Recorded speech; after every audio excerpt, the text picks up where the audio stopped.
ಏನೋ ಕ್ಷಮೆ ಕೇಳದಂತೆ ಕಮಲ್ ಮೇಲೆ ತಮಿಳರ ಒತ್ತಡ ಇದೆ. ಗ್ಯಾರಂಟಿ ನ್ಯೂಸ್ಗೆ ಸಾರಾ ಗೋವಿಂದು ಹೇಳಿಕೆಯನ್ನ ಕೊಟ್ಟಿದ್ದಾರೆ. ಕನ್ನಡಿಗರಿಗೆ ಅವಮಾನ ಮಾಡಿರೋದು ಸಹಿಸೋಕಾಗಲ್ಲ. ನೋಡಿ, ಕ್ಷಮೆ ಕೇಳಿ ಅಂತ ಹೇಳಿ ಎಲ್ಲ ಕನ್ನಡಿಗರು ಒತ್ತಾಯವನ್ನ ಮಾಡ್ತಾ ಇದ್ರೆ, ಕ್ಷಮೆ ಕೇಳಬೇಡಿ ಅಂತ ಹೇಳಿ ತಮಿಳರು ಒತ್ತಡವನ್ನ ಹೇರಿದಾರಂತೆ. ಕಮಲ್ ಹಾಸನ್ ಅವರ ಮೇಲೆ ಸಾರಾ ಗೋವಿಂದು ಕೊಟ್ಟಿರುವಂತ ಹೇಳಿಕೆ ಇದು. ಬಹುತೇಕ ಕಮಲ್ ಹಾಸನ್ ಸಿನಿಮಾ ರಿಲೀಸ್ ಆಗಲ್ಲ ಕರ್ನಾಟಕದಲ್ಲಿ. ಕ್ಷಮೆ ಕೇಳಿದ್ರೆ ರಿಲೀಸ್ಗೆ ಅವಕಾಶ ಕೊಡುವಂತ ಚರ್ಚೆ ಇದೆ. ತಮಿಳುನಾಡಲ್ಲೂ ಕನ್ನಡ ಸಿನಿಮಾ ರಿಲೀಸ್ ಆಗದಂತೆ ಚರ್ಚೆ ಆಗ್ತಾ ಇದೆ. ಕನ್ನಡ ಕಲಾವಿದರ ಸಿನಿಮಾಗೆ ತೊಂದರೆ ಕೊಟ್ರೆ ಸುಮ್ಮನೆ ಬಿಡೋದಿಲ್ಲ.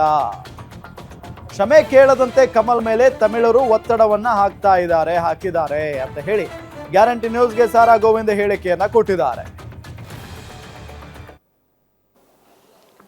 ಕಮಲ್ ಹಾಸನ್ ಅವರ ಅಭಿನಯಿಸಿರುವಂತಹ ತಗ್ ಲೈಫ್ ಸಿನಿಮಾ ಕರ್ನಾಟಕದಲ್ಲಿ ರಿಲೀಸ್ ಆಗುತ್ತಾ ಇಲ್ವಾ, ಅವ್ರು ಕ್ಷಮೆ ಕೇಳ್ತಾರಾ ಇಲ್ವಾ, ಸದ್ಯ ಈ ಪ್ರಶ್ನೆ ಈಗ ಎಲ್ರಿಗೂ ಕಾಡ್ತಿರುವಂಥದ್ದು. ಈ ಕುರಿತು ಮಾತನಾಡೋದಕ್ಕೆ ಫಿಲ್ಮ್ ಚೇಂಬರ್ ಮಾಜಿ ಅಧ್ಯಕ್ಷರು ಸಾರಾ ಗೋವಿಂದ್ ಅವರು ಇವತ್ತು ನಮ್ಮೊಟ್ಟಿಗಿದ್ದಾರೆ.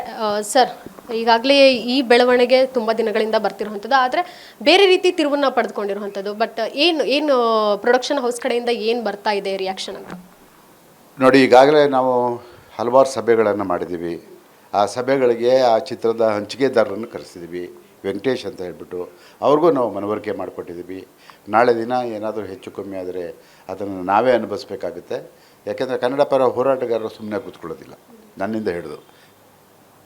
ನೀವು ಈ ಕೂಡಲೇ ಕಮಲ್ ಹಾಸನ್ ಅವ್ರನ್ನ ಸಂಪರ್ಕ ಮಾಡಿ, ಅದು ಏನು ನಿಮ್ಮ ಚಿತ್ರ ಬಿಡುಗಡೆಗೆ ಯಾವ ರೀತಿ ಅವರು ಸಹಕರಿಸ್ತಾರೆ ಅನ್ನೋದನ್ನು ನೀವು ಮಾತನಾಡಿ ನಮಗೆ ತಿಳಿಸಿ. ಅವರು ಕ್ಷಮೆ ಕೇಳದೆ ಹೋದರೆ ಯಾವುದೇ ಕಾರಣದಲ್ಲೂ ಪಿಕ್ಚರ್ ಬಿಡುಗಡೆ ಆಗೋದಕ್ಕೆ ಚಲನಚಿತ್ರ ವಾಣಿಜ್ಯ ಮಂಡಳಿನೂ ಒಪ್ಕೊಳ್ಳೋದಿಲ್ಲ, ಪ್ರದರ್ಶಕರು ಒಪ್ಕೊಳ್ಳೋದಿಲ್ಲ, ಕರ್ನಾಟಕದ ಕನ್ನಡ ಪರ ಹೋರಾಟಗಾರರು ಯಾರೂ ಕೂಡ ಒಪ್ಕೊಳ್ಳೋದಿಲ್ಲ. ಹಾಗಾಗಿ ಬೇಷರತ್ತಾಗಿ ಕ್ಷಮೆ ಕೇಳಿದ್ರೆ ಅದಕ್ಕೆ ಏನಾದರೂ ಒಂದು ಗೌರವವನ್ನು ನಾವು ಕೊಡ್ಬೋದು.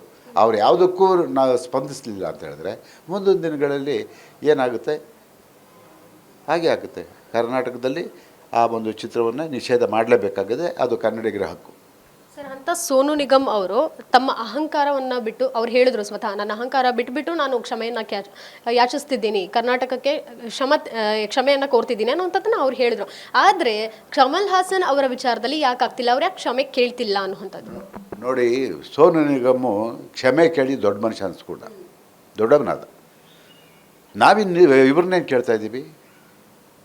ನೀವು ಕ್ಷಮೆ ಕೇಳಿ, ಒಂದು ಸಾರಿ ನಿಮಗೆ ಒಂದು ಅವಕಾಶ ಇದೆ ಅಂತ ಹೇಳಿದ್ರು. ಅವರು ಉದ್ದಟತನ ತೋರಿಸಿದ್ರೆ, ಯಾಕೆಂತೇಳಿ ಒಬ್ಬ ಪ್ರಬುದ್ಧವಾದಂಥ ನಟ ಇರ್ಬೋದು, ಆದರೆ ಕರ್ನಾಟಕದಲ್ಲಿ ಕನ್ನಡಕ್ಕೆ ಅವಮಾನ ಮಾಡಿದಾಗ ಕನ್ನಡಿಗರು ಸಹಿಸ್ಕೊಳ್ಳಿಕ್ಕೆ ಸಾಧ್ಯ ಇಲ್ಲ.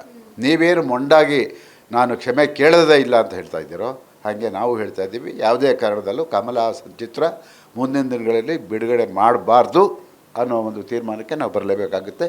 ಈಗಾಗಲೇ ಬಂದಿದ್ದೀವಿ. ಯಾಕೆಂತ ಹೇಳಿದ್ರೆ ಇವತ್ತು ಸೋಮವಾರ ಒಂದು ಅಂತಿಮ ಗಡುವನ್ನು ಕೊಟ್ಟಿದ್ದರು. ಇವತ್ತು ಸಾಯಂಕಾಲದೊಳಗೆ ಅವರು ಯಾವುದೋ ಒಂದು ತೀರ್ಮಾನಕ್ಕೆ ಬರ್ತಾರೆ ಅಂತ ಹಂಚಿಕೆದಾರರು ಹೇಳ್ತಾ ಇದ್ದಾರೆ. ಅವ್ರ ಮಾತಿನಲ್ಲಿ ನಂಬಿಕೆ ಇದೆ. ನೋಡೋಣ, ಬಂದು ಬೇಷರತ್ತಾಗಿ ಕ್ಷಮೆ ಕೇಳಿದ್ರೆ ಅವಕಾಶ ಇದೆ, ಇಲ್ಲ ಅಂದರೆ ಖಂಡಿತವಾಗಿ ನಾ ಬಿಟ್ಟರು ಕನ್ನಡ ಪರ ಹೋರಾಟಗಾರರು ಬಿಡೋದಿಲ್ಲ. ಸರ್, ಎಲ್ಲೋ ಒಂದು ಕಡೆ ಅವ್ರಿಗೆ ಏನಾದರೂ ಒತ್ತಡ ಇದೆಯಾ ಕ್ಷಮೆ ಕೇಳಬಾರ್ದು ಅನ್ನುವಂಥದ್ದು? ನೋಡಿ, ಇಲ್ಲಿ ಹೆಂಗೆ ನಮ್ಮ ಮೇಲೆ ಒತ್ತಡ, ಕರ್ನಾಟಕದ ಕನ್ನಡಿಗರು ಒತ್ತಡವನ್ನು ಹೇಳ್ತಾ ಇದ್ದಾರೋ ಕ್ಷಮಾಪಣೆ ಕೇಳಬೇಕು ಅಂತ ಹೇಳ್ಬಿಟ್ಟು, ಹಾಗೆ ನನಗೆ ಬಂದಿರೋ ಒಂದು ಮಾಹಿತಿ ಪ್ರಕಾರ ಅಲ್ಲಿಯ ಜನ ಕೂಡ ಯಾವುದೇ ಕಾರಣದಲ್ಲೂ ಕರ್ನಾಟಕದಲ್ಲಿ ಕನ್ನಡಿಗರ ಕ್ಷಮೆ ಕೇಳಬಾರ್ದು ಅಂತ ಒತ್ತಡವನ್ನು ಅವರ ಮೇಲೆ ಹೇರ್ತಾ ಇದ್ದಾರೆ ಅಂತ ನನಗೆ ಬಂದಂಥ ಮಾಹಿತಿ.